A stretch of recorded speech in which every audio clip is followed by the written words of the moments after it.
Quand vous avez un couple qui vient vous voir pour une problématique sexuelle, par exemple, ayez toujours en tête cette notion d'idéal.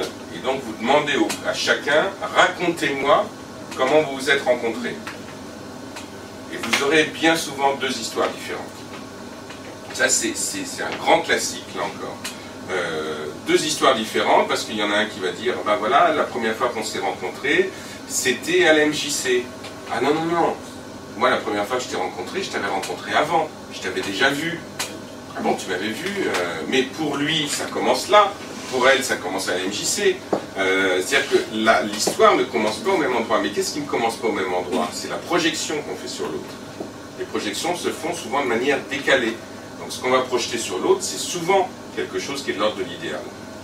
Alors évidemment, à cette période-là, l'idéal s'associe avec l'abstinence.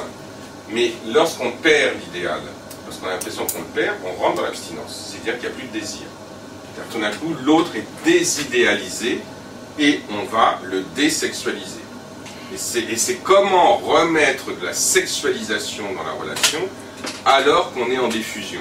C'est ça la difficulté du couple, hein. Elle se situe à cet endroit-là. Et c'est notre accompagnement sexothérapeutique qui fait que comment refantasmer l'autre, comment faire en sorte que l'autre redevienne quelque chose d'érotique, quelqu'un d'érotique, alors qu'on n'est plus dans la dimension de l'idéal. Oui. En fait, la question que je me posais, si on a un cas par exemple d'une personne qui défusionne justement très très vite, si on a un des deux couples, mais très très vite, c'est au bout de... Enfin, 15 jours. Enfin, peut-être pas 15 jours, mais... Ça peut, ça, non, ça peut. Je sais pas. Qu'est-ce que ça raconte en fait? Et qu'il y a une contradiction dans la personne. C'est-à-dire qu'en fait, qu'est-ce qui se passe? C'est que le couple, c'est un mythe. C'est-à-dire qu'on veut construire un mythe relationnel.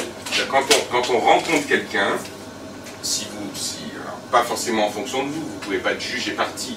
Hein, surtout ne partez pas de vous et de votre expérience pour comprendre ce qu'on dit là. Sinon vous allez vous emberlificoter, ça ne sera pas juste. Mais plutôt en regardant la manière de fonctionner des autres, hein, et notamment les gens qu'on rencontre en cabinet. Ce qui va se passer, c'est qu'il y a une projection et il y a un mythe. C'est-à-dire que j'aimerais bien vivre ce mythe avec cette personne-là. Parce que si je vis ce mythe, je vais être beau à l'intérieur de ce mythe. Parce que pourquoi on aime l'amour? C'est parce que ça nous rend beau, parce que ça fait du bien. Parce que si vous aimez l'amour, ou si quelqu'un aime l'amour parce que ça fait du mal, là, il faudra plutôt se poser la question d'une éventuelle construction masochiste. Hein, d'accord, mais ça existe, hein, bien entendu. Mais dans cette dimension-là, c'est que l'amour, ça fait du bien. Et ça fait du bien à soi. Donc l'autre, on va l'utiliser, dans un sens qui n'est pas pathologique, là encore, parce qu'il nous fait du bien. Et que la relation à lui nous fait du bien. Et puis, à un moment donné, on s'aperçoit que ça ne fait plus du bien. Mais pourquoi ça ne fait plus du bien? Parce que tout d'un coup, le regard qu'on porte sur l'autre a changé, et le regard que l'autre porte sur soi a changé aussi. Et en général, ça correspond souvent à des périodes de diffusion. Si le groupe n'est pas apte à vivre la diffusion, il disparaît. Il ne tient pas. Ou alors, il va s'enfermer dans un reproche continuel de diffusion. Pourquoi tu m'as fait ça? Tu m'avais promis telle chose au début, tu n'as pas tenu ta promesse, j'espérais vivre ça avec toi, finalement je vis autre chose, je pensais qu'on allait faire des voyages dans le monde entier, et puis là maintenant, qu'est-ce qui se passe? Il vient d'acheter un 3e écran plasma, donc c'est-à-dire qu'on reste à la maison, on ne sort jamais. Vous voyez, c'est ce genre de choses qui se mettent en place. Et je prends volontairement des exemples très très très quotidiens, parce que c'est ce qu'on entend, mais ça traduit le fait d'une difficulté à diffusionner. Et le problème, c'est que de toute manière, un couple qui dure, pour reprendre la question de Carole, qui dure au-delà de 3 ans, c'est un couple qui doit apprendre à diffusionner.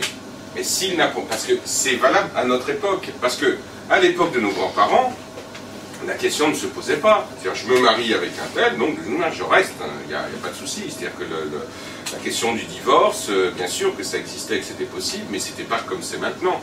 Hein, c'est-à-dire que, bon, les femmes, la plupart du temps, elles s'obligeaient à rester avec leurs compagnons, la plupart du temps dans la tristesse, dans le désespoir et dans une sexualité absolument déplorable, mais elles restaient, parce que socialement ça ne se faisait pas. Mais pourquoi?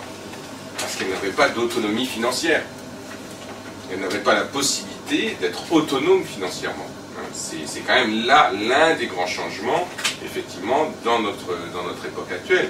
C'est-à-dire qu'une femme qui décide de quitter son mari, elle a une autonomie financière possible, donc elle peut être autonome.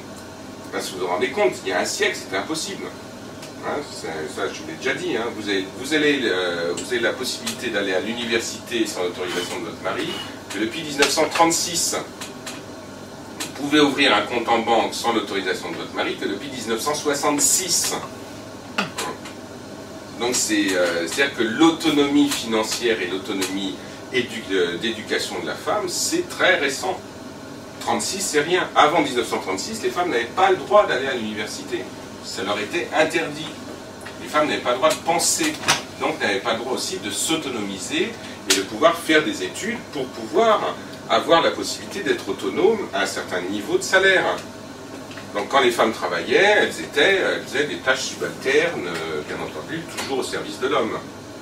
Donc c'est ça qui a changé, hein, et c'est important d'avoir en tête que ça a changé depuis peu de temps, hein, qu'on est vraiment à l'orée de ce changement-là, donc ce qui fait que personne à l'heure actuelle ne peut savoir ce que sera le couple dans 3 générations.